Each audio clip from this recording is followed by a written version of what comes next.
Hello everyone. In today's video, we're going to look at graphs, charts, and diagrams and how we can understand them better when we see them in a text.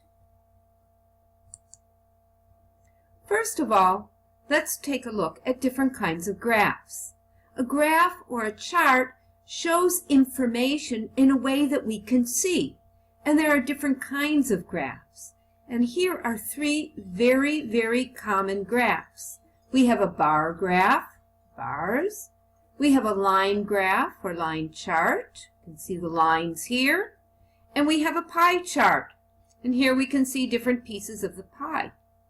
And when we look at a graph or a chart, we need to pay attention to a couple of different things.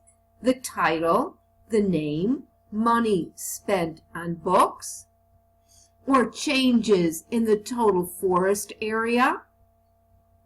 We have to pay attention in bar and line graphs to the vertical, up and down, horizontal, across axis. So here we have to look at the vertical, and the horizontal, Here we see the amount of money, and here we see years. Here we see the total number of area, and here we see the places in the world. And of course, labels. And we see lots of labels on the pie chart. China 23%, USA 19%, and so on. So now let's take a closer look. If we look at the bar graph, what do we see? First of all, we see groups here. And we have these rectangular bars. Each one is in a different color. So what do they show us? They show us a trend. Asia. And here we have that information. So the green bar relates to 1990. The purple bar relates to 2000. The orange bar, 2010. So if we look here, we can see that there's a change. It has gone down. Here, almost no change. Here, no change at all. So we see a comparison within Africa, and we see a comparison within Asia, but we also are able to compare across other different categories, all of the continents of the world. So basically, what is a bar graph or a bar chart? It's a graph with rectangular bars, each in a different color, that compares different categories.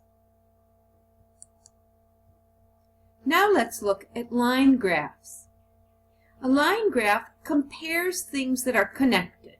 So if we look here, we look at our axis and we see the total amount of money, US dollars in millions, over time. So we see the green line relates to Germany, the blue line relates to France, the orange to Italy, and the black to Austria. So we can see the trend, where it's going in Germany in one place, but we can also see the similarities and the differences between the four different places or categories. So what we want to pay attention to is, again, how much money over time. So it compares something that's connected, usually over time, and the horizontal lines show that change over time, and there can, of course, be one line or many lines on a graph. Now let's take a look at a pie chart. Pie chart is basically a circle that's divided into many different slices, just like a pizza. So here we see there's a big slice, and here we see there's a very small slice.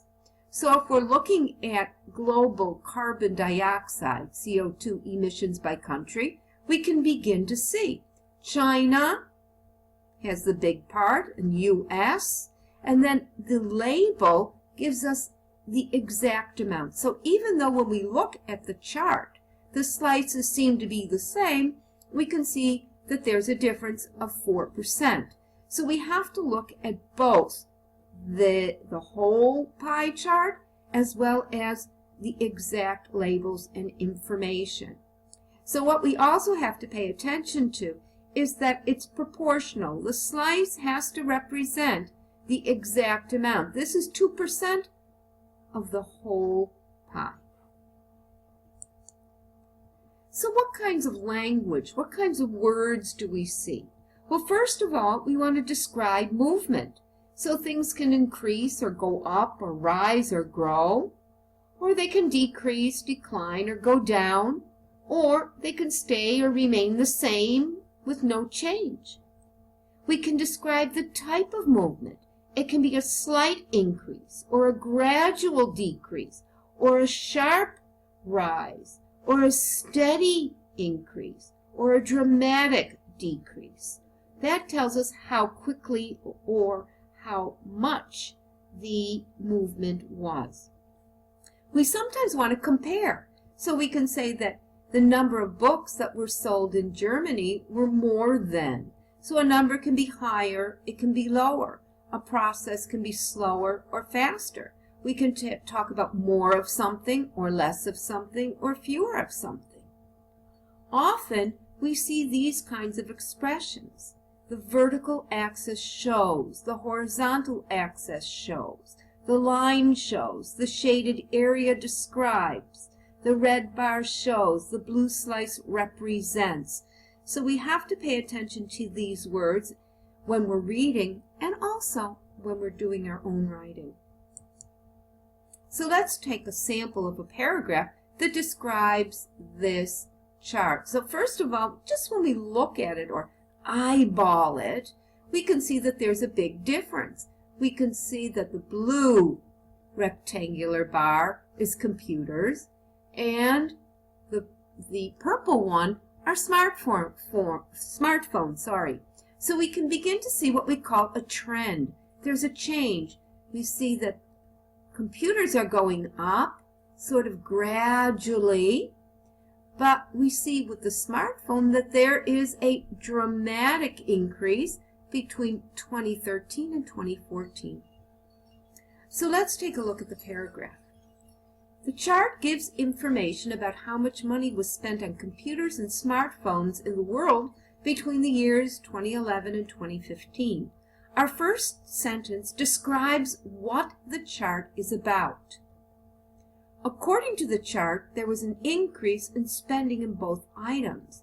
This is a very general statement that shows basically what we see, the trend. In the gray, we see those supporting ideas, examples. Computer sales went up steadily by 5 million each year. And each sentence describes something here to support the idea that there was an increase in both items. The next sentence, overall the sales of both of these items grew, but smartphones grew more quickly. So now we have a more exact explanation of the trend. This is the general trend. This is the more specific trend. Finally, our last sentence, if these trends continue, we can expect there to be more smartphone sales in the coming years. So it's making a generalization, a statement, an expectation based on this data. Okay, sometimes we also have tables of information so that we can see that it's a set of facts arranged in what we call rows and columns. Rows go across, columns go down. So we begin to see, if we look here in Israel, foreign-born population, it relates to this. The columns and the rows have names or labels. So here on this we have names of countries. Here we have information about foreign-born population, native-born population. And if we want to look at it, we begin to be able to compare. So in certain things, Israel and the United Kingdom are the same, but things are very different between Israel and Greece. So tables are just information that's organized in a very graphic form in a table. We also have diagrams and figures. And here we have all different kinds. We have something that shows us a process. We have a Venn diagram that'll show us differences and similarities. Here we have a map of the world and how different things appear.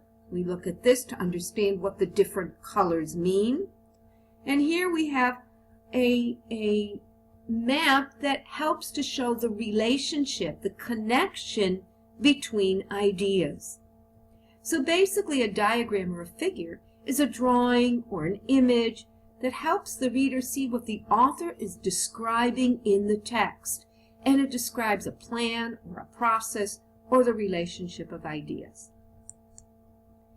When we look at a text, we see that it has both text, words, and many also have different kinds of charts and diagrams in them. And this begins to help us see the connection. It illustrates ideas that are going to appear in the text. So when do we use it? Before we read and we see an article, it's a good idea to look at the figures and tables and graphs because we can see those key ideas and some of the supporting information. And they're easy to see because they're pictures. And while we're reading, and sometimes we come across a paragraph that has a lot of details, but it also has a graph or a diagram, and that helps us to clarify or understand many of the details in the text. So that more or less sums it up, and now you'll have some practice.